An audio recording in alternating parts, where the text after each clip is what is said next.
Okay, you're good. Yep.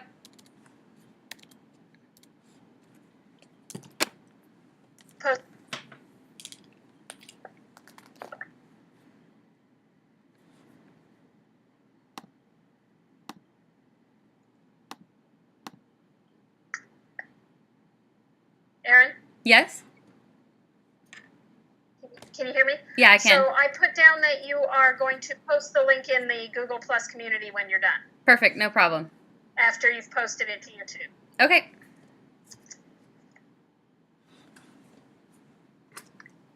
Okay.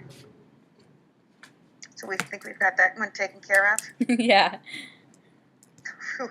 Yes. See, we have more tech that we're playing with than we care to be doing at one single moment in time. Okay. Anyone else that wanted to share any other thoughts about any apps that they like, have tried, would like to try? And then we'll move on.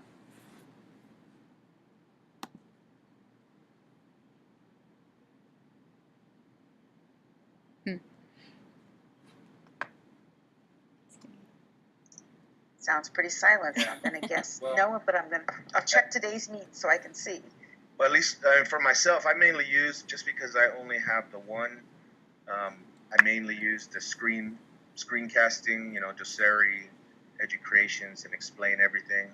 I try and pass it around to my students. I want to try and get more creative with just the one.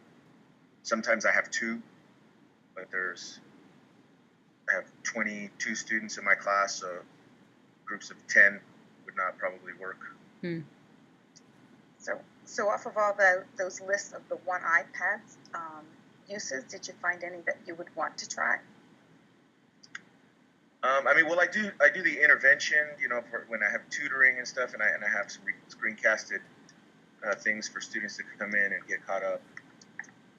I teach math, so I'm interested in using the Google Earth, maybe with some perimeter and things like that, perimeter and area. Like I think Keith was talking about, that workshop that we took. That sounds like an interesting idea. All right. Anyone else?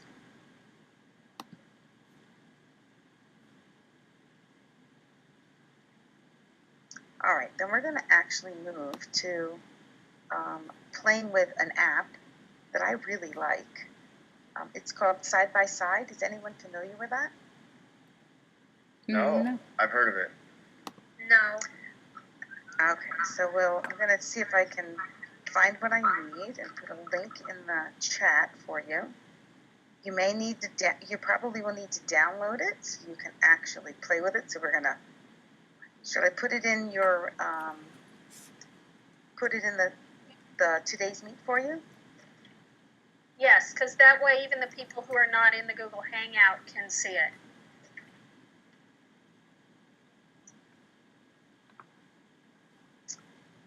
So that's side by side.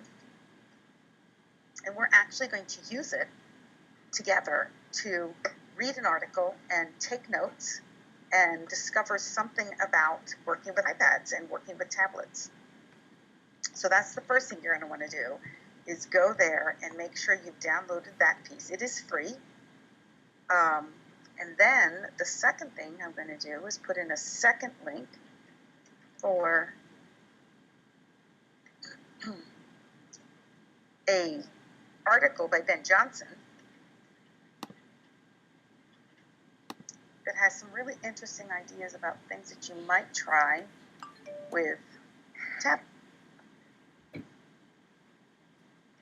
But you don't want to necessarily worry about getting there first. We need to get to side by side first. And then I'm actually going, I'm going to try and play with my reflector and see if it actually works. We'll try. I've not played with reflector in Google Hangouts, so I have no idea how that's going to work.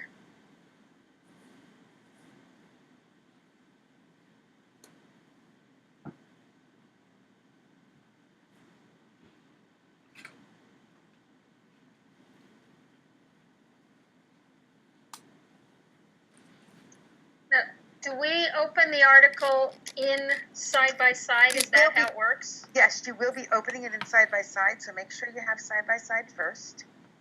And then I'm going to see if I can screen share it should be, I don't know if Reflector will work with Google Apps. I'm trying to reflect off my iPad, which would have worked just fine in Collaborate. I'm not sure that it will work here. See what happens. How do we open the app inside side by side? Do we just type it into where it says search web? If you can copy paste or type in the URL into where it has the space, but I'm trying to get mine open so I can show you. I don't know. Let's see if it works.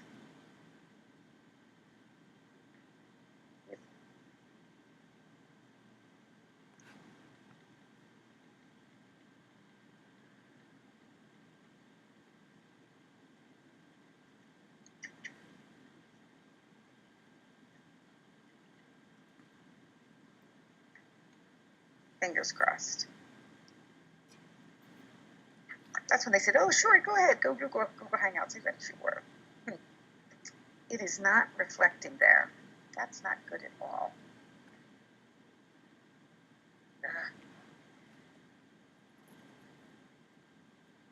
Not good.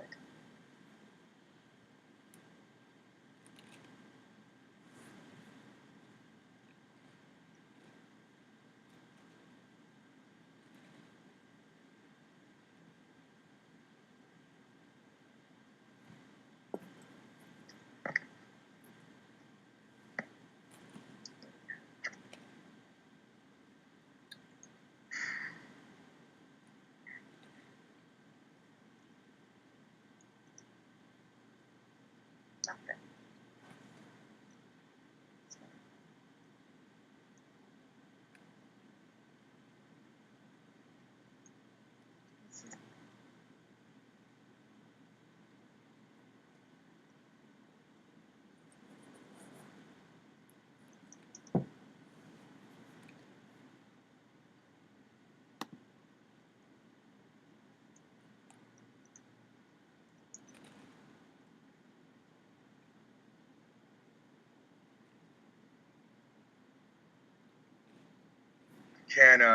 I have it. I put it on my Air server. Yeah, I'm it looks good. screencasting it. If you wanna, it's better than a black hole, I guess, right? I'd rather do this. Oh, that looks good. Can you guys see that? Yeah. So how come you have something on the other side? I didn't. This was what came up when that's like San Francisco Chronicle. I know, but on the other side, I don't have anything. I just have like Yahoo, Google News, New York Times, and you just click.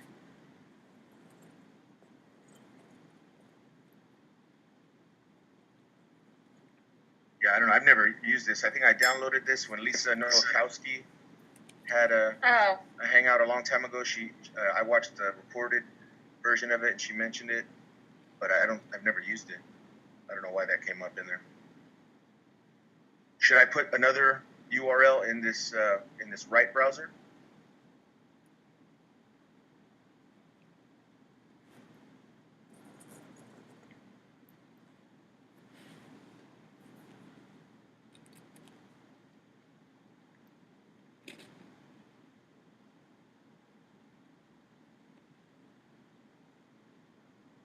Hello? Linda? Are we supposed to be just reading the article, or?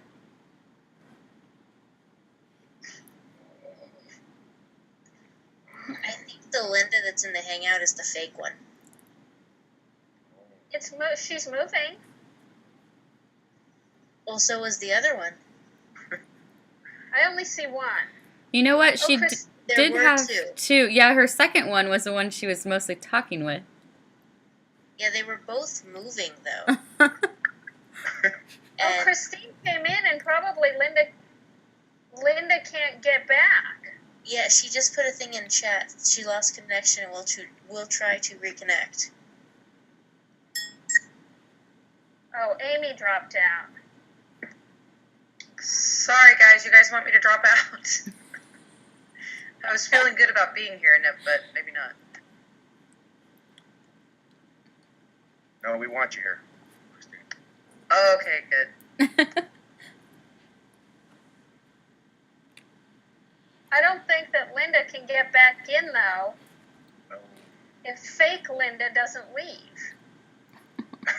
Is it Bizarro Linda or? She's moving, but she can't get back in. Oh, that is wild. This has probably been the weirdest session we've had. Yeah. You have to love those tech glitches. If nothing else, it's been entertaining. And who started this? Didn't David start this? Yeah, David David started it, and he's gone. And he's gone. So.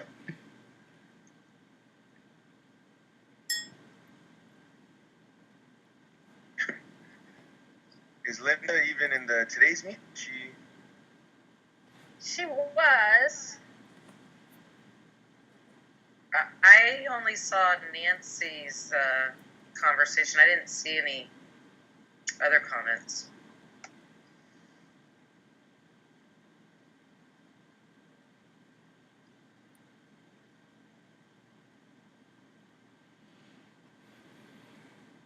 My comments where? On the today's meet or in the...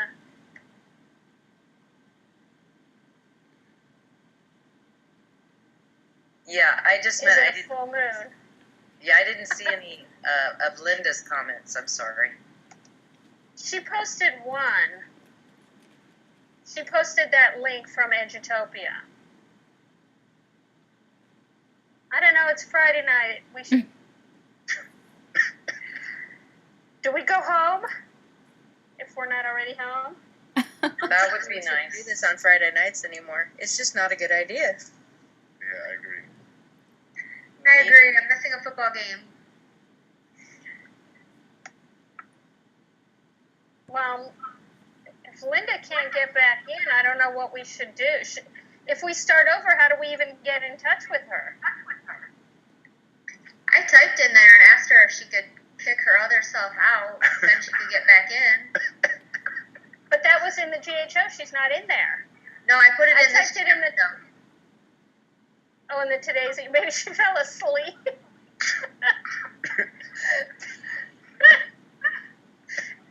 This is deteriorating rapidly. It is so Friday. Definitely. It is. Whose desktop is that? Ed, is that yours? I could tell by the... Yeah. Is that Mayan? Yeah, that's Inca in Peru. That is very cool. Hey, look, David's back in.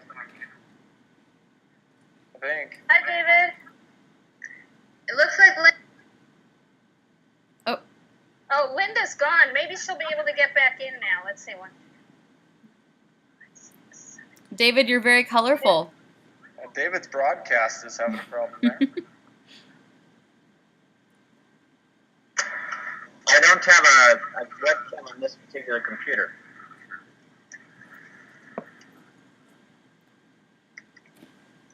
That was a killer voice mod there, David. You were coming through. Should I stop this recording? I'm not so sure how helpful it will be. I would keep the recording, record everything. Okay. It's evidence to Mary that at least we tried. Yeah, there you go. I agree. Yeah, my blog post on this is going to be short. There's an A for coming effort back. for 6:15 on a Friday. Oh, Linda's back. Yay! Hey, Linda.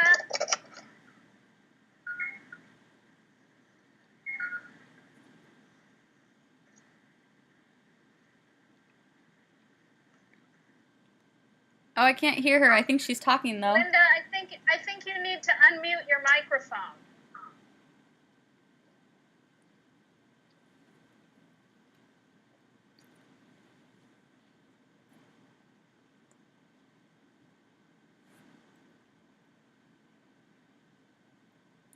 Okay, are we better? Woo! Yes. All right, welcome back. Woo! All right. Okay, so I'm not going to try and screen share again because that was just, it blew it all up. But as you were looking, if you click on the S, what it does is give you a choice of how you'd like to arrange your windows, and then, which is webs, notes, or files, so you can open any of those. And if you have the article open, which you're looking at, you can then change, and you can copy, paste, and take notes and do whatever it is that you need. So for me, it's one of those really cool apps that kids can use to take notes on something, to save those notes, to bring up files and share them. It's kind of a fascinating one. You can bring up actually 4 different windows, which may be a bit much, but if you're into multitasking, it could be the perfect thing for you.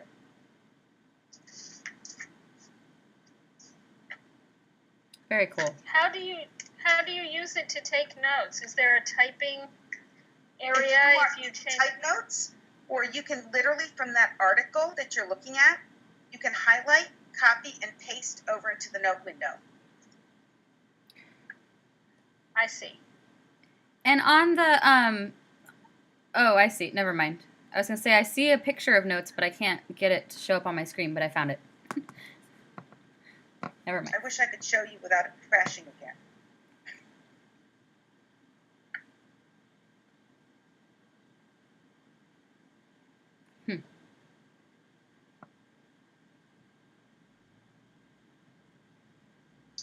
This doesn't work real well if I can't show you all the different things. Okay, so in terms of that, when you're looking at those ideas, and you're looking at the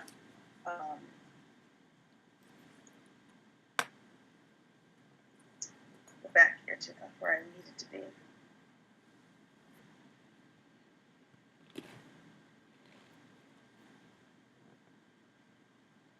If you're looking at the different ideas that were there, whether they were science or they were math or they were some other sort of generalized ideas, what are the things that come up to you that say, these are a little bit more transformative than the other ones that we were looking at?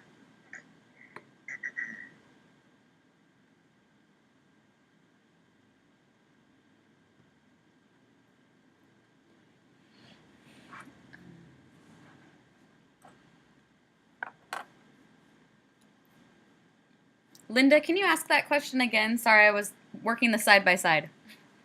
That's okay.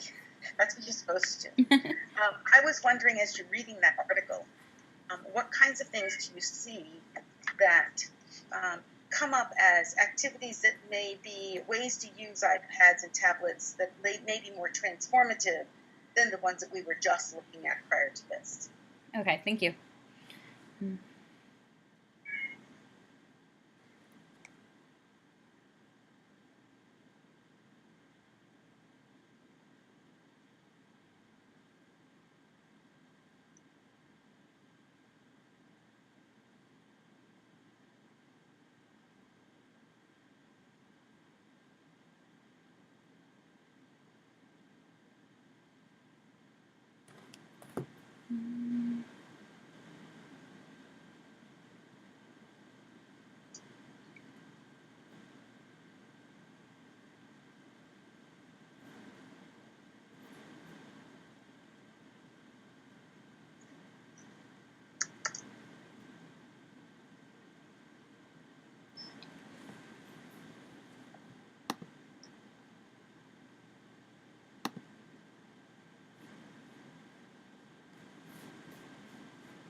So what do you think about the ideas that were presented there, or about side by side?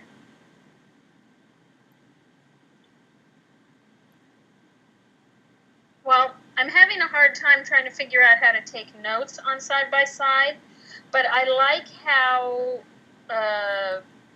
the author is saying that it doesn't make sense to have 30 kids all doing the same thing at the same time on their iPads, but rather they need to use it so that each child is getting what he or she needs. Okay, so if you try to take notes, if I just hold my finger on the page that I want to get notes from, so if I'm holding it on the article, it will bring up that normal highlight, and then I can just drag to make it as large as I like, and up comes my copy link. Right, I got that far. Yeah. Say again? No, I got that far, and I've copied it, but when I try to paste it, is it the other window I can't paste in there? Hold your finger on the other window, just a little longer maybe. Yeah, Do you have a note open in the other window? No, and I can't figure out how to get a note up in the other window. Oh, okay. Press the S at the top. Press the S. Okay. And you're going to select Web Notes, that you Files, want and 3 options I have. notes. Okay, so I click Notes. Yep. Pick like a side by side, like two boxes, and then select Notes. Oh, I think I figured out. Wait a minute. I think I figured out what my problem is. And what was that? Wait, no, that didn't work. I thought I figured out my problem. Well, because when I did that, then my article went away. Ah. I can't, so I clicked the S on the other side of the window. Yes. Okay, Exactly. that was it. Yay. So okay, so I was clicking on the wrong side. So I had to click the S, but on the side that I wasn't using. That was it. Okay. If I was showing you on my reflector, I'd be way, way happier. Yeah. Thanks, Ed, for showing your reflector. I'm actually recording your screen, just so you know. Yeah, I'm trying to do the best that I You're can. doing way better than I am. I don't know why you can and I can't, but hey. Can you guys hear me? Yep. Yes. Oh, yeah, I don't know. It's just it's hard to, if you can see my screen, I don't know what I'm doing here. I'm trying to delete and go back to the article. I have the top half of the screen as the notes page, but, and I can paste in there. That's the same thing that happened. There you go. But That's the same thing that happened to me. You have the different S's on each different little section. So on one section, you have to click the S and click Web and have your article. And on the other section, you click the S and click Notes, and you have your notes. how do I start over and just wipe this out so I could go back to that first screen with the side-by-side browsers? How would I? I'm trying to click that garbage can at the top right. Oh, there you go. Please, no. That just deletes the text. Click the top S, the S right next to the garbage can where you were pressing, and choose Web and choose the side-by-side. That's what I did. Oh, okay. There's that article. There you go. Thank you, Nancy. Yeah, the side-by-side is a lot better. Otherwise, the keyboard covers the article, so. So do that, okay. And then, how do I get rid of this And then bottom? in the other window, on like the one that's green on the top, Yes. click the S and choose a side-by-side view there too. There Click we go. Notes first and then choose side-by-side. Oh, I gotcha. Oh. No. There we go. Almost. Yay! Touch notes? Yeah. There we go.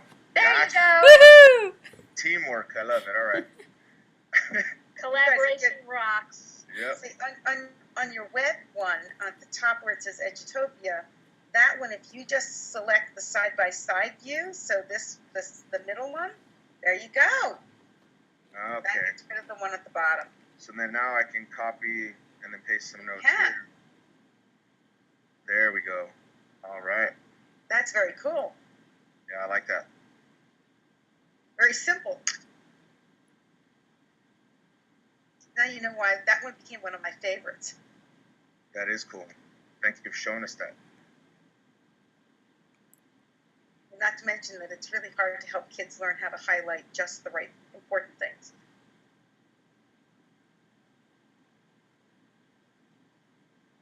We want to know is how you manage to get screen sharing and I can't. I use, I've never used the Reflector. I always use Air Server. I like Air Server a lot, but Okay. I've never used Reflector before. Yeah, Reflector works really, really well, especially in Collaborate, but I'm afraid to like try it one more time, it'll blow up. With all the other luck we've had, let's not push it. Come on. That takes a lot for me to say. Could you maybe hold up your pad to your webcam when you need to? At least we could see sort of what you're trying to get at. Say that again? When you want to show us something that's not reflecting right, just at least show us by holding up your webcam or your pad to the I'll camera. just hold it up to the camera. That'll be really fun. Okay, like this. Take a look. Yeah, exactly. Okay.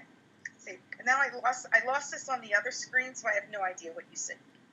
All right. So, any thoughts on those particular ideas or those particular activities, other than playing with side by side to figure out how to make it work? See, sort of all of these things are building to the point where we want to take a look at what would be the focus of your looking at using tablets in a classroom, because we've looked at substitution, we've looked at transformation. What are the different ways that you might look at tablets as a useful tool in a classroom that might change the different kinds of learning? So what would be your focus?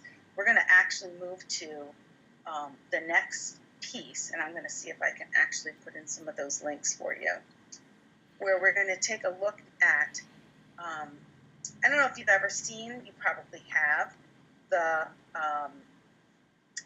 different set of apps that have been identified as meeting Bloom's taxonomy. I have actually 4 of them, so I'll put those in the chat for you. This article has all 4. Once you get there, we'll take a look at it, and I'm going to flip to a different screen.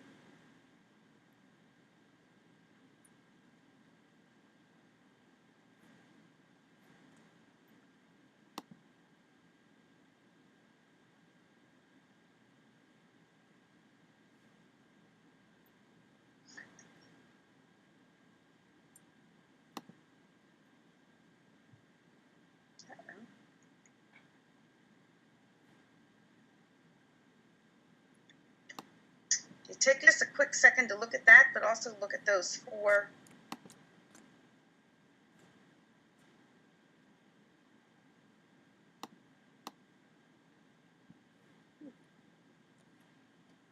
I'm going to see if I can get it online. That might help. Which 4?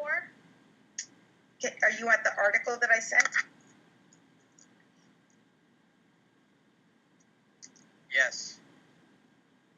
As you go scrolling down through that article, there should be 4 different pictures of 4 different ways to categorize apps. Oh. Got that? Oh yeah, I see that. Yes. Okay. I'm just logging in to my Poplet. How many of you, and are any of you familiar with Poplet as an app? Yeah, Yes. we just used that the other night, right? Oh, very good. Then I don't really have to show too much about it, because I think it's a great fun app to play with, to make I've sure heard that about it. I've heard about it, but I kind of forgot what it does exactly. It's a great concept mapping tool. Oh, okay. Very simple, but it also enables you to add pictures. Oh.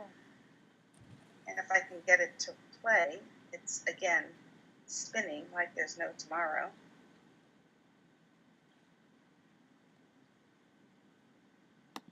I'll pull it up on my iPad too, since I don't have a camera here. There it goes.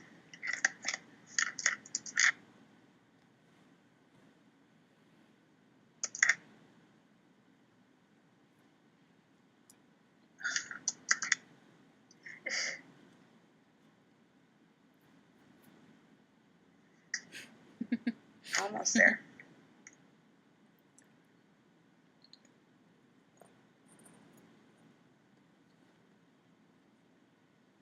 It's trying. So I like this one, and because you can actually then snap pictures of it, and I'm going to actually try. I know it's against my better judgment.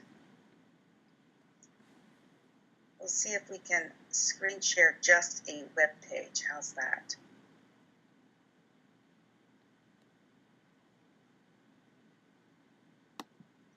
I was looking at Howard Gardner's multiple. That one's interesting, isn't it? Yeah, but I think for kinesthetic, they could put down that geocaching. Yeah. Didn't we do something about like it was a scavenger hunt, but it had to be at the location? Is that a RASMA where you do that? They could put body kinesthetic though, because there are some. So my question is, can you see my screen? Yes. Yay. So that's, you're looking at Poplet. Not anymore. Now you are. Now we're looking at Christine. Okay, we got it. There we go. Sorry. Nope. Okay, so what I did, and I just wanted to make sure everyone knew how to do that, is to take a picture on your iPad. Anyone need to know that? I'm good with that.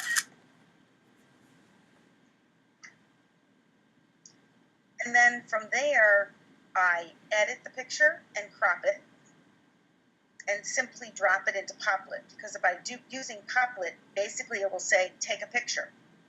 And you don't even have to have it taken already. You just take it and it can drop in. So by looking at these four help you kind of rethink the focus that you have for using iPads as opposed to just sort of,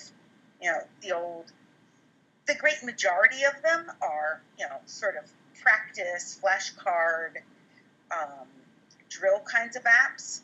But these really kind of move them in the direction that I think Nancy was talking about earlier this evening, in moving into something that transforms that kind of learning.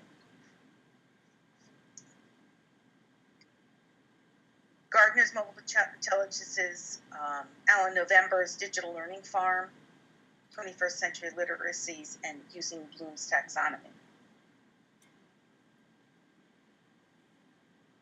And one of the things that, and I'm not sure, you tell me because I don't know what you've done in the past. One of the things we were thinking about for following tonight was for you to create your own Poplet of the kinds of apps that you would like to explore, but around the focus. Poplet only for iPad because some people have Androids and couldn't do that. So I'm not going to go searching right at the moment, but there are certainly lots of concept map kinds of things on Android also that you could probably do just as effectively. Does anyone have one off the top of their head? Because I don't. Mm-mm. So you're just saying it needs to be a concept mapping app? Well, tell me first if that's something that would be a good, something for you that would be helpful to kind of explore. I think it's kind of a fun idea. I like it. I mean, I like the idea of thinking of apps that would be used for my major units, maybe. Mm-hmm. That would make sense. And I think Android has MindMeister is one of their apps that's like a concept mapping. App. Yeah, we talked about that earlier, but you weren't here. If MindMeister works, that would be good. MindMeister just doesn't have pictures, but that's okay. Oh, okay. Linda, are you able to work collaboratively in the Poplet also, or is that? Because I know there's a Poplet Lite, and then there's the $6 regular Poplet. I bought the $6 regular Poplet because I couldn't stand it anymore. because the collaborative one, $6 one, enables me to get a link and share it out to all of you, and you can actually work off of this Poplet. But Oh, that's everyone else cool. has to have the paid Poplet also, if they're going to access your. I own it, so therefore I'm sharing it out with all of you, and that enables you to do something with it. So they can I think there's also a limit as to how many Poplets you can create with the free version. Yes, I think it's 5 or 6. Okay. So that's really painful when you want to keep one of them and you're at your limit. So I just gave up. And I'm definitely the queen of free apps, trust me. But every once in a while, there's one that's worthwhile. And Poplet to me is one of the. It's a better, well done one. It's easy to play with. I have I had lots of pictures I was going to show you all the different things it could do. But again, they're on my iPad, not on my. But I mean, I think it's a pretty simple tool to play with. You've got, all these different things that you can do, whether it's editing or exporting them, editing them, saving them. It has a lot of really good pieces that are involved with it.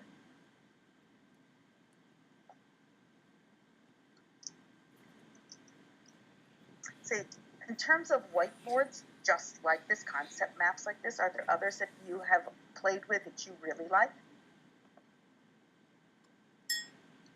Well, we used to use Inspiration on the computer all the time, and I just found the app.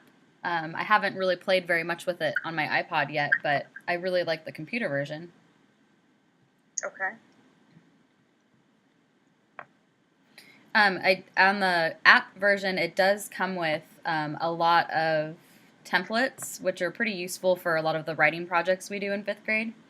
So I like that they already have them filled out as far as what the students need to enter for the different paragraphs in a persuasive essay or a response to literature, that kind of thing. Is that a free app, Erin? I do have the free version. Yeah, I have Inspiration Lite.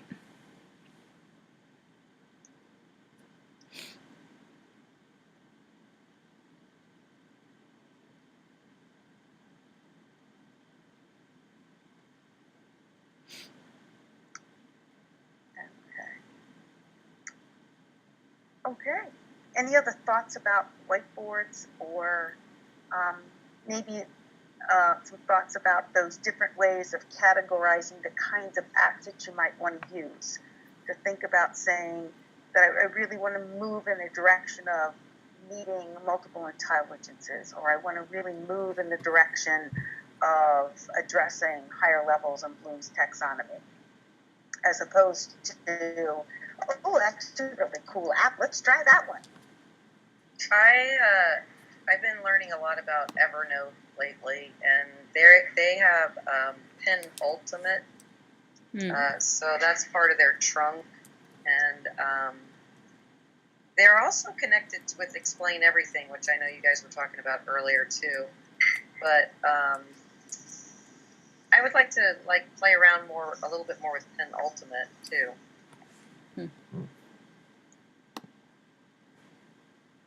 I know that doesn't answer the Bloom's question. I've just been That's okay. Fixated with Evernote lately.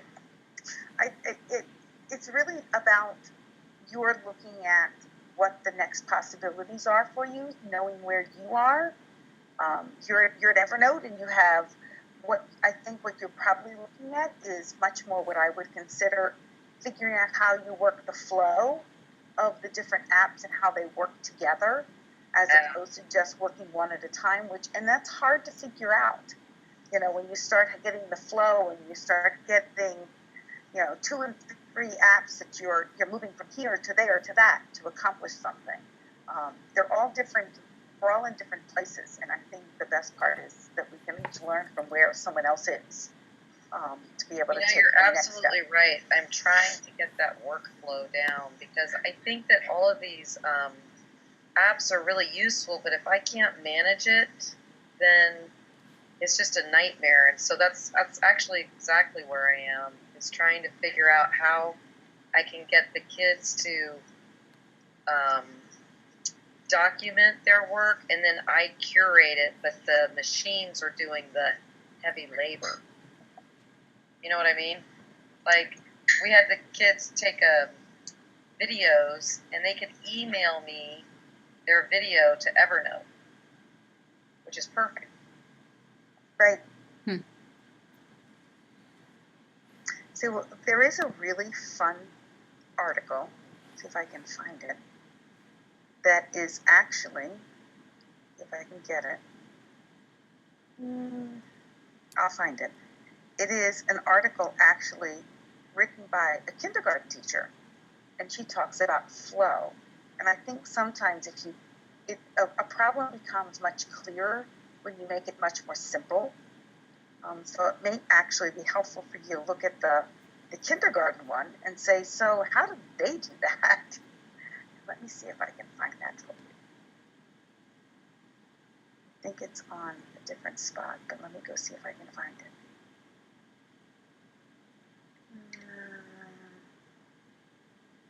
See if I can get that one.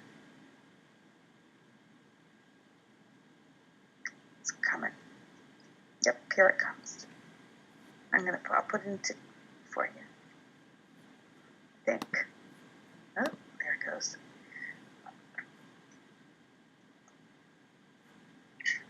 This is by Languages, who has been teaching kindergarten and has been using iPads with their kindergartners on a pretty regular basis.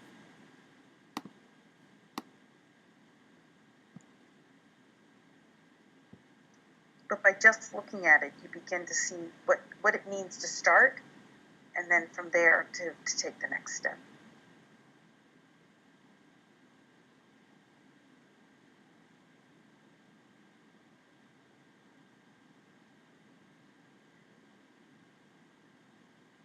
Even just take one of the really simple explanations and say, okay, so they're going from Doodlebuddy to Sketch to iMovie to explain everything. That's a flow. And that's a sense of knowing what all the apps can do and how they can build one on the other to be able to produce something that's a little bit larger.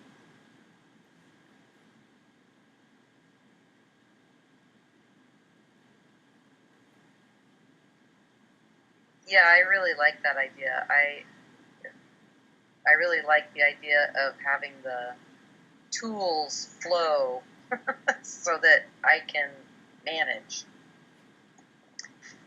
And I think part of what we experience is that we're just first learning the app and what it can do, and then we learn another one, and they somehow are isolated, and it's a matter of time to figure out how one builds on the other to accomplish something else.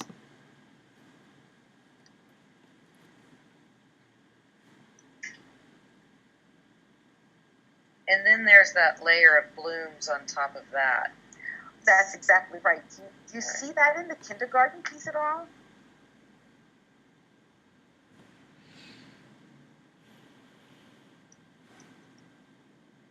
Or maybe the 21st century piece? More the creation piece. So it's not that any one thing is better than another.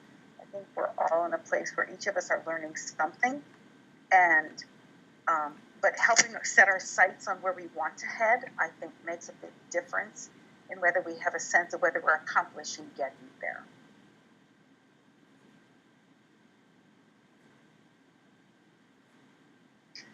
It's definitely a tricky time because, I tried to do the age of exploration through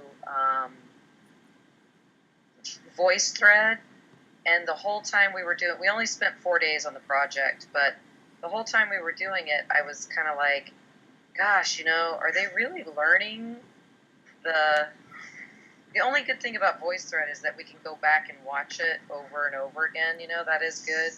But I'm just wondering, did they really get the deep content, or did I really teach them more about how to use VoiceThread and comment? But it's the beginning of the year, and I'm hoping that by the middle time of the year, it'll just be second nature, and they'll get the content, you know. Well, if it's the beginning of the year, it sounds like it's also one of those, you have things that you want to have the kids understand how to do so that you can then maximize their learning as the year goes on.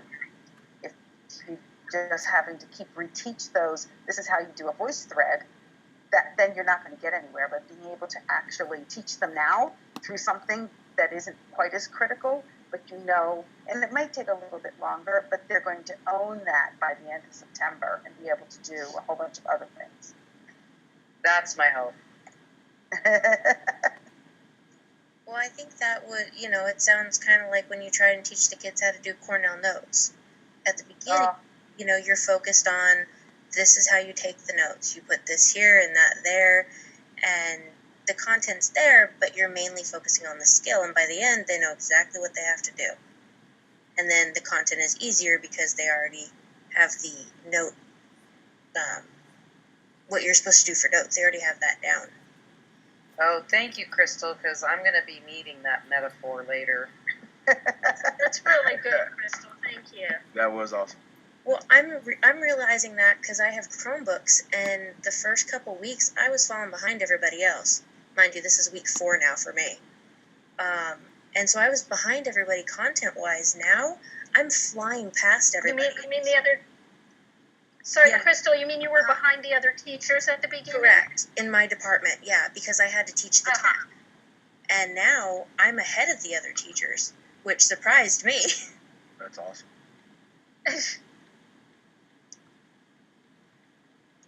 So are you saying that perhaps what happens is that they understand how to learn?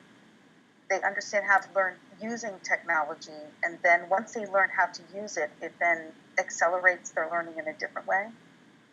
Absolutely, especially when you take the engagement factor in. Because if they're sitting there taking notes, you know, they're blah out, they're not paying attention, so you have to go over material multiple times. Whereas with the computers, when you put the material in their hands and have them make something, then they own the information. And it doesn't take as many times of having to repeat the same thing. You know, Crystal, I have to say over this last 4 days, I have not seen, I mean, there have been so many opportunities where I have given them an opportunity to think critically about what content they want to present. So I wasn't answering that question. They were asking me, you know, well, should I put this in there? Talk to your team. What do you think? You know, is that something that belongs there? Is that what you want to show? And so I would refer them back to their team. And it was a pretty high level of them making the decision. And then now that we have it captured, I have to somehow figure out how to put it on VoiceThread so they can all comment. I haven't figured that part out yet, but a lot of critical thinking. It's absolutely amazing. My kids were doing ThingLink, which I love. Love ThingLink. Yeah, I actually and I mean, I was going to use Glogster, but total tech fails and just kind of threw that out the window. And okay, what do I want them to do? Okay, we can do the same thing with ThingLink. And so put that out there for them, and they were doing the same thing. Well, does this picture work? Does this picture work? I'm like, well, do you think it works? How can you make that connection to what we're talking about? And, you know, does this video work? I don't know. You tell me. And they're really starting to get the idea that I'm not going to give them all the answers. And I think it's really coming as a shock to them. But it's awesome. The other thing I noticed is that, you know, when I did stand back and that they did actually work together to figure it out, there was some status building. Like a lot of kids that would not have been recognized for having good ideas, all of a sudden it was like, oh. Like we did, have you guys used a fake tweet builder? Oh, I love that. So Oh my God. fun. We had some of the funniest conversations between explorers.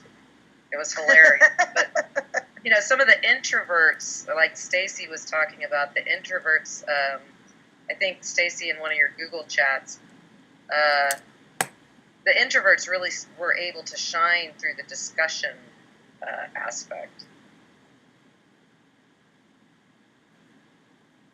it is amazing to watch those students who are the quiet ones, given those opportunities.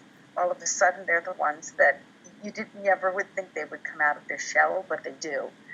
I think I see that much more often in like a blog post. But all of a sudden, when it's not just routine, where it's sort of not just like fill in the blank kinds of things that all the kids know who can fill in the blank really well, that's when people realize that, oh, it's not an exact right answer, and those other kids start to blossom. That's exactly what I'm seeing, and it's absolutely beautiful. I love it. I agree. Okay. All right, we're gonna persevere through one last thing to see if we can get this.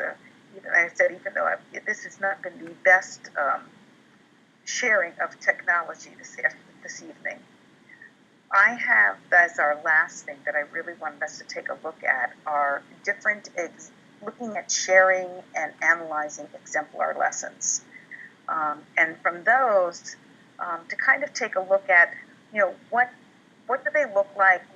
What are some of the quality components that would make that quality? And I think you probably, to me, it sounds like you have a good sense of where that might be.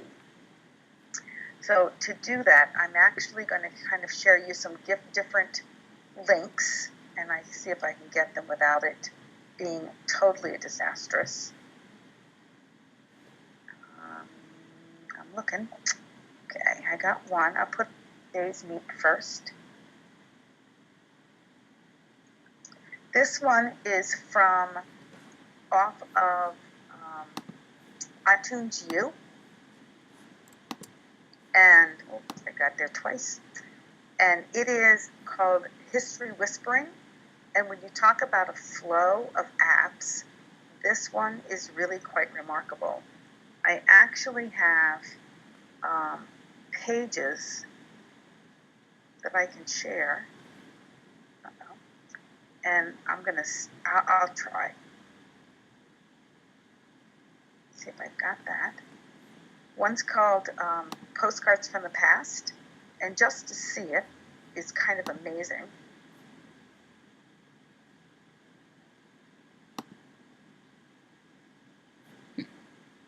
Spinning. Oh, come on. Oh, looks like you see it.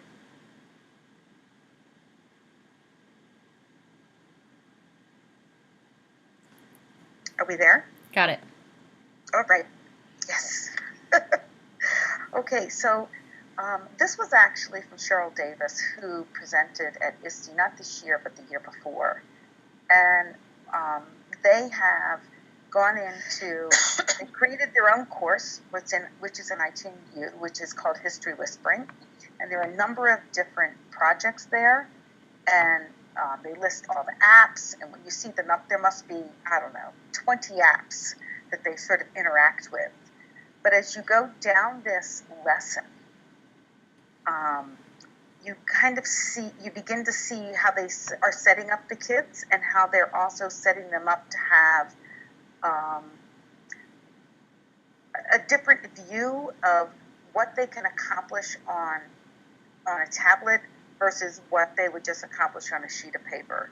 So here they are actually out researching historic photos. So they're looking, say, like at the Library of Congress, and then they're going out and investigating in their community and trying to capture those two things and place marking them on, say, a Google map.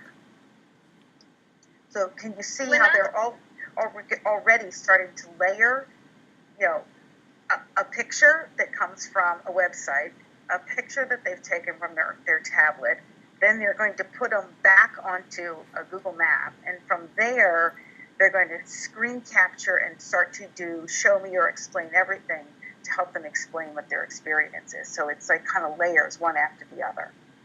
And someone Linda, wanted to talk. is there, sorry to interrupt, yes, the document that you're looking at, is there a link for that so the people in the today's meet can see, or is it somewhere on the website that I've not seen? It's at the bottom. I just It put it actually in there. Yeah, when you go to the link that I gave you, it will then, if you Yes. actually want to open it, you will end up going into iTunes U, and then you can actually subscribe and you can download any of these pages from there. Oh, okay. Thank you. You're welcome. It's also available on that website if you click on the postcards tab and go to the bottom where it says lesson instructions. I put the Oh, link. great. Thank you. There Yes. you go. So this one is one of those, outstanding examples of how you see the different apps being used and how they're sort of have that flow that helps kids understand that this is really something special that you wouldn't be able to just accomplish without having all of those things sort of linked together. And then I think I have, there's another one that's called Brushed with History. I don't know if you can see that one too. It was on the same original link that you sent. Yes. Say, I don't know, are you seeing this one on my screen? No. Okay, we're going to play again. But there's a tab just Here called it comes. Brush.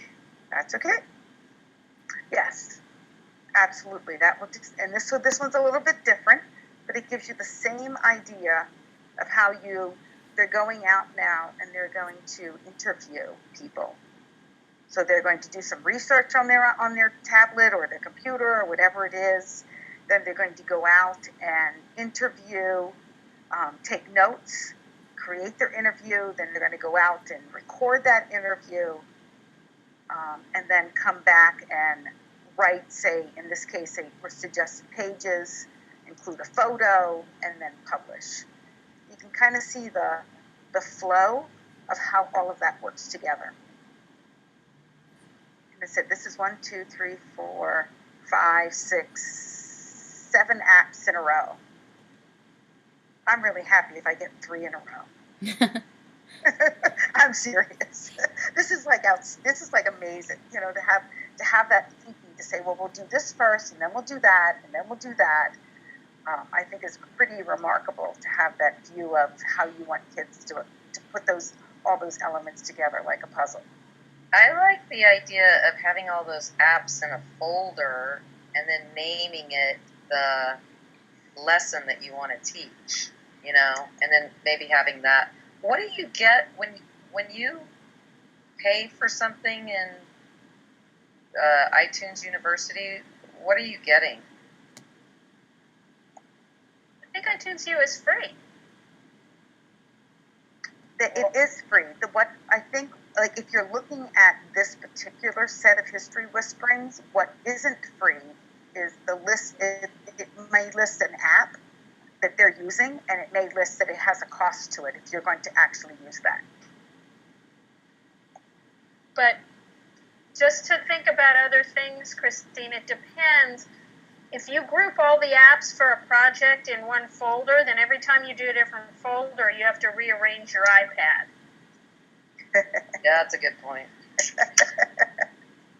So it depends how many different projects you're going to be doing. This project that I did with the kids recently, it was, like spaghetti rule or whatever that's called. You throw it up there to see if it'll stick, and that's not a good way to go. So, nothing stuck. Well, no, it did. It was messy. Like that. Okay. So let me try and see if I can find another one that I wanted to show, because this is another. If I can find the right place here. I'm going to close this one, and then we'll go back to our Hangout and try another one. It's coming.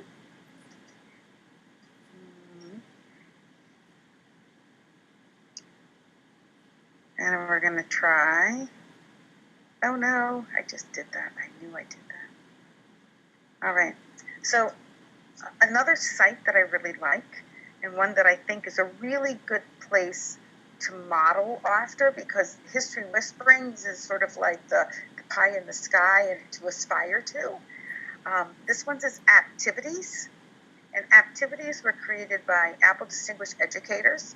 So there's just a list of different possibilities of different activities that you could do, and you can actually search through this particular site by your grade level and by your topics. So I think that's real helpful. This one is, and you do see this one, yes? Yes. Oh, good. Okay, just making sure. No. All right, so this one's making decisions with data, so it's a little bit more science, math oriented. But as you kind of look down, you're going to see that it has two apps. So that's not too overwhelming.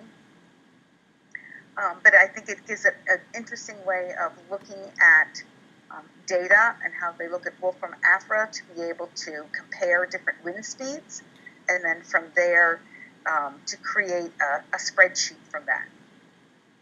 So that's not too complicated, but I think it's a good model at least to start with, and if you can add a third one, then you're really in heaven.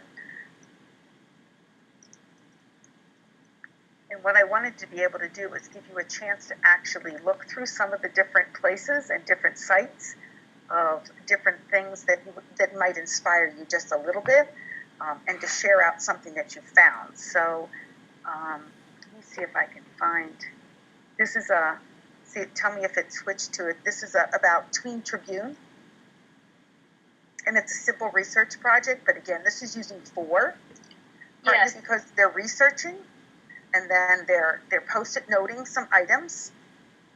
They're concept mapping with iThought, and then from there they create a small presentation with Keynote. And again, yeah, you may choose to say, you know what, they got their notes, and I just want them to be able to speak about it in a small group, and we don't need a whole presentation, so you might skip that part. And then I have, let's see if this one comes. This one was, again, a 2-piece one, which deals with iPads and puppets. So you've got Lit to Go, where you pull that from iTunes U, and by reading a story, in this case they're suggesting a fable, they then transform their ideas using Puppet Pals. So not real complicated, but they're able to flip back and forth between the different apps to be able to make sense of how they might have a flow of those. And the last one I just quickly will show is called Doodle Buddy. Anyone know Doodle Buddy? I do like Doodle Buddy. Oh, Doodle Buddy's fun. It is. So this one's just mixing Doodle Buddy, Safari, and photos. So they're going in, and they're going to go out, and they're going to look for images on the internet, and they're going to then snap with their screenshots those photos, crop them, drop them into Doodle Buddy.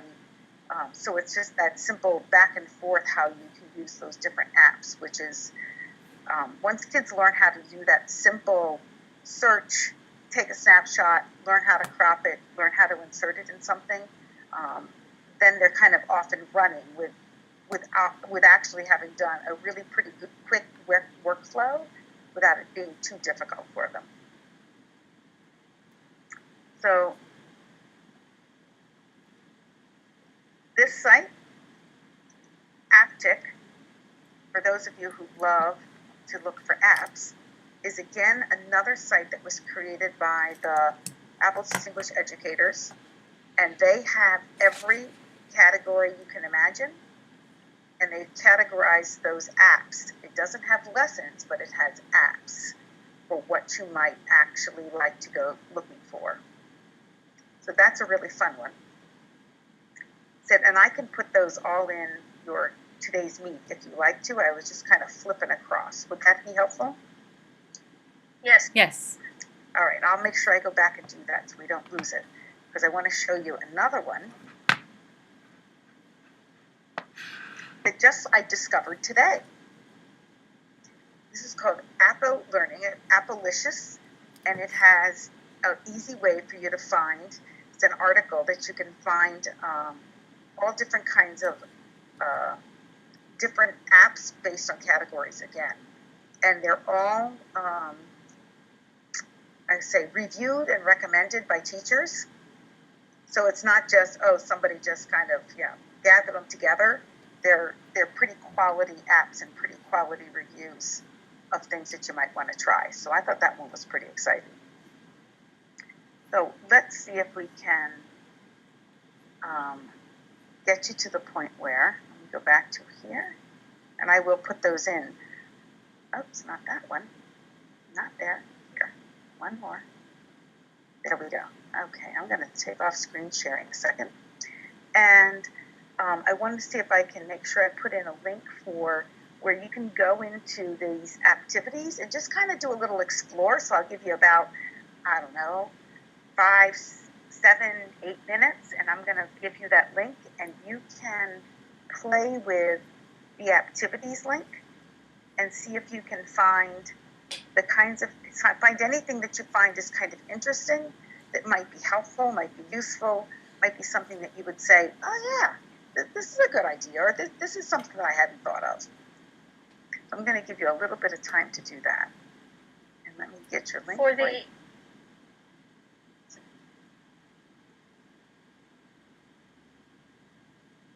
Give me a second here.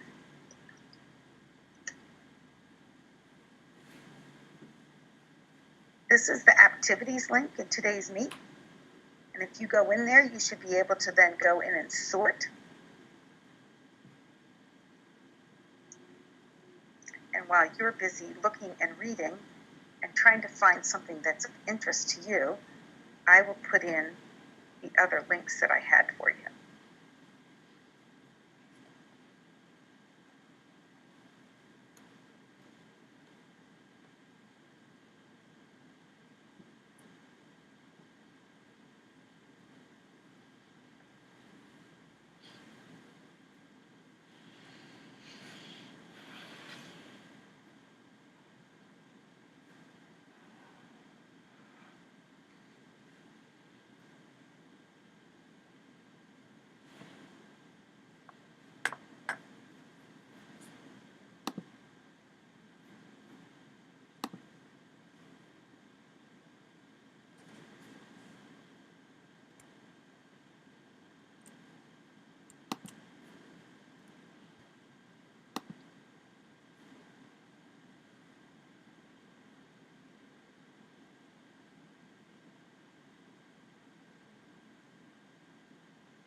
So I'm going to give you maybe one more minute, but see if you can find one that you'd actually like to share.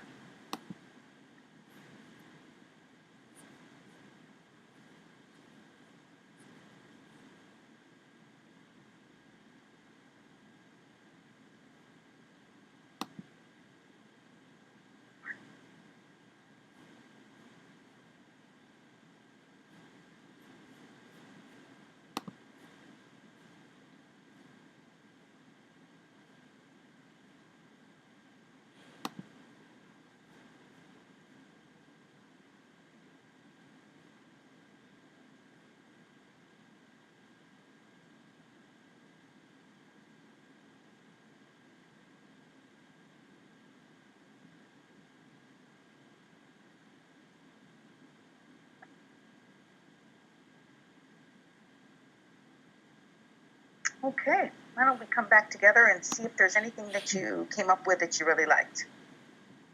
I know you put a few of them in the chat in today's meet, but just hearing about them may make the difference.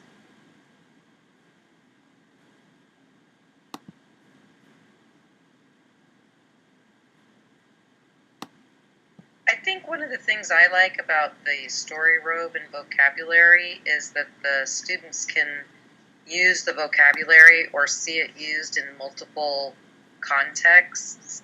You know, like if you let the kids come up with a context, then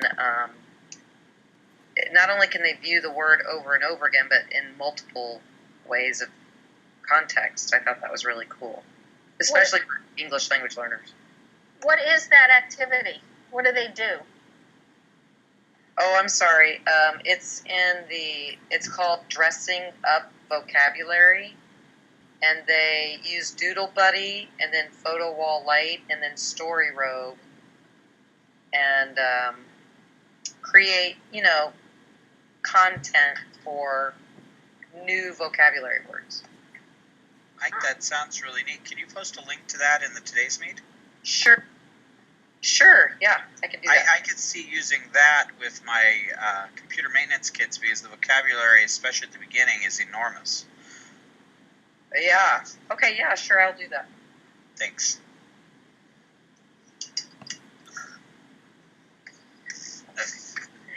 And I took kind of the direction a different way because I teach such different things than the rest of you guys. What I liked about this was seeing how other teachers had used it in a concrete way, because that's always the hardest for me. And I noticed one of the ones, and I don't remember which one it was. They used Doodle Buddy, and it annotated something or other. I think it was annotating a story for elementary. But I could see the kids, because I'll take them to the network closets, or I'll show them network pieces. If they could take pictures with the pads, or even with their own phones, and use Doodle Buddy to then annotate that, I could see that being really useful to help each other out and be a really useful tool for them. I'm not sure exactly how that would work. I think that sounds great. I think they're working with the content, taking their own picture, adding their own words, and because they're out there actually kinesthetically doing it, might add to their sense of, I remember doing that. That's my hope.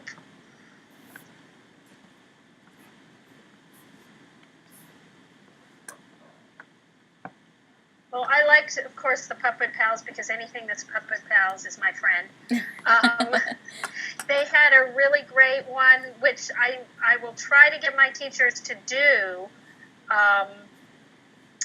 And I posted the link in further down on Gold Rush, where kids actually make a Puppet Pals story with on the Gold Rush. It has what I liked about this is that it had a storyboard that it comes with. They write out their dialogue. They demonstrate ahead of time. They plan the whole thing out before they actually go to make the Puppet Pals video. And what I liked about this too is that if you don't have they recommend getting the paid version of Puppet Pals where you can get more characters. But if you don't have that, you could do something like the Lego Stop Motion Movie Maker, which is free, kind of the same idea. Make your video and then record over it with the voice app or iMovie on a computer. So I liked that. But I'm a sucker for puppets. I like puppets too. Have you played with Toontastic? Yes, I love Toontastic. I knew you'd have to. Yes, and sock puppets. Yes. Well, the only one about sock puppets is that it has some obnoxious noises and things, but yeah, that's okay. That's true, but I'm elementary, so. Yeah, I mean, I was too. So the kids love it, so. And you know what? It's a good opportunity to teach kids about just because you can do it doesn't mean you should. Very good point there. Did anyone else find some other interesting activities out there? This is not anything where students are creating, but I got stuck on the Apatic. If you go under themes, you can look at apps by subject area and then content. And I'm teaching a lot of the science for 5th grade this year, so I was interested to see what they had. I found a really fun cell game, but it's not going to push the kids very far, but it was just really cute for review. It's called Cell Defender, and basically this kid's dad builds nanobots, and the family dog is sick, so the kid goes inside a nanobot inside the dog's body and researches and learns about cells to help cure the dog. There you go. Sounds like a good biology class.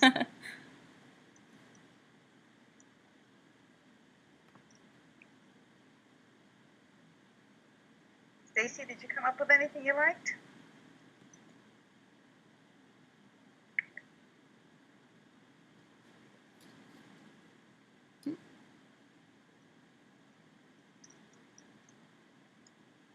All right. So we're going to run out of time, so I want to make sure that we have just a couple extra things that I wanted to share with you. One was just sort of a reflection. So as we kind of went through the evening, we started out pretty simple and kind of kept adding in the sense that there's lots of apps out there, there's things you can do simply, yet as we begin to add them together and create that flow, more powerful things can happen and more transformative things can happen. And as we're looking at trying to get a sense of where we're going, they actually have, I don't remember the exact percentage, but they talked about the number of apps that are out and the percentage of them that are drill and review apps, sort of just practice kinds of things. Sort of, here it is, do you remember what it was? And they're probably over 90% of the apps out there. So when you look at those other 4 categories that we were looking at in terms of, what can you do with a tablet and how can you make it do something different rather than just practicing content. I think that's sort of where we're heading and where we want to think about. So in my, I'm going to see if I can screen share one more time. And I'll get you where I need to be.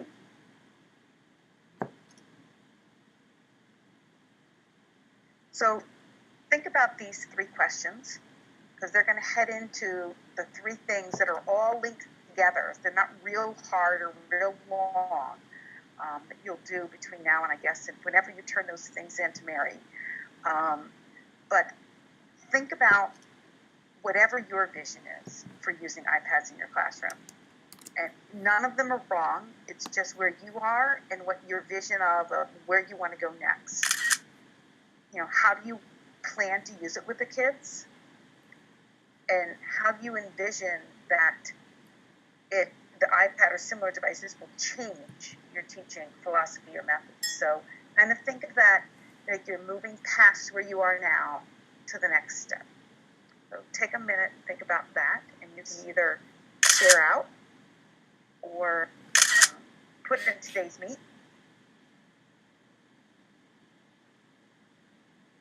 And then we'll move to the last piece. If you can put this together in your head, the next part will be really, really simple. I put them in today's meet. Thank you, I David. heard you clicking.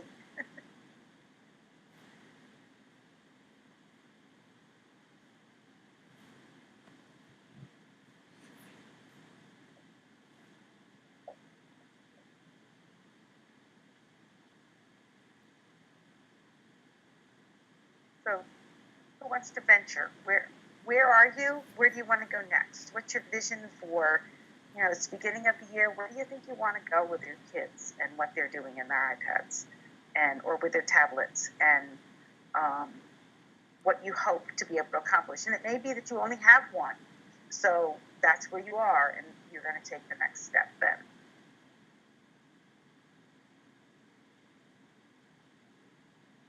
Well, I have to tell you that I am really enjoying this idea of kids sharing ideas and a little bit of what Crystal had mentioned, which is I want the kids to start owning some of their learning. Well, a lot of their learning. But, and I want them to recognize that. So a lot of critical thinking and a lot of creativity. And then I think just naturally the communication and collaboration are going to, be required to make that happen. But what I saw today with the culminating event for the voice thread, I got a glimpse of it, and I definitely want to see more of that. Well, it sounds like you know where you're going to head. You're going to look for apps that give you opportunities to have them build and collaborate and be empowered and take on responsibility for their own learning. Well,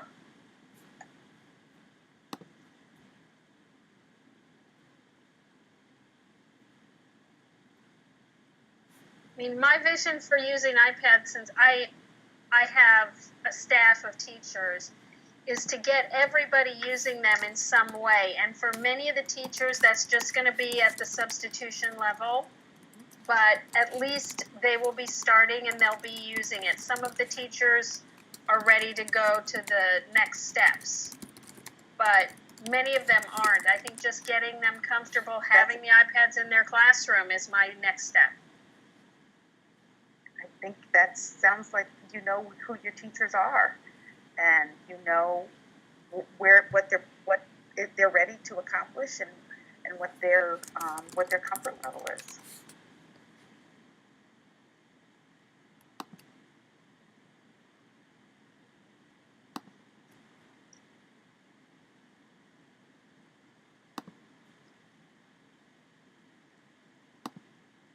Anyone else?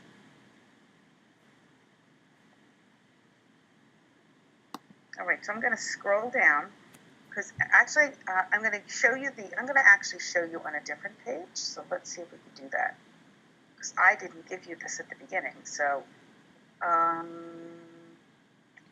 tell me that you switched to a new page.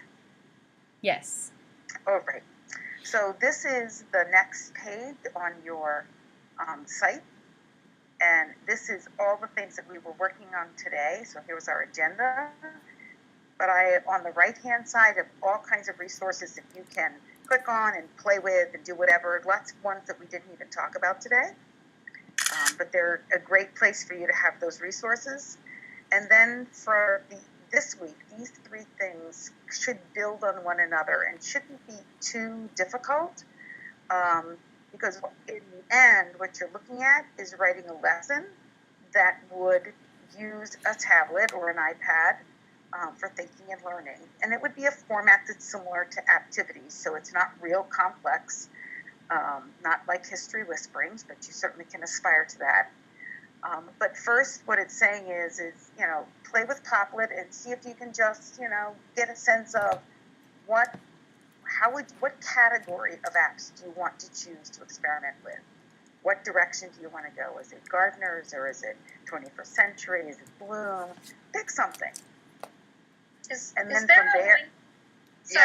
a link to this? I will put it in today's meeting. We'll Thank do it, you. but it'll flip. If I go off screen share, it'll flip me back and forth. So that's Okay. painful for you to watch. So I will do it now. And then second, go back then into the APTIC site and see if you can just find something new that you hadn't seen before. Or if you've heard about one that you hadn't tried, say, you know what, this might be the one that I could do it with. And then from that app, move into knowing what that lesson might look like.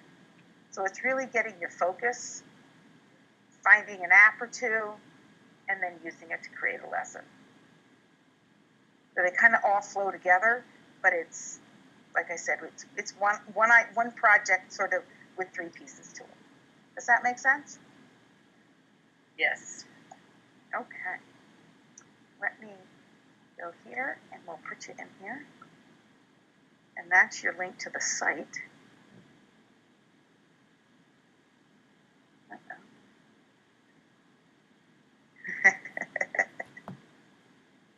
That's very funny.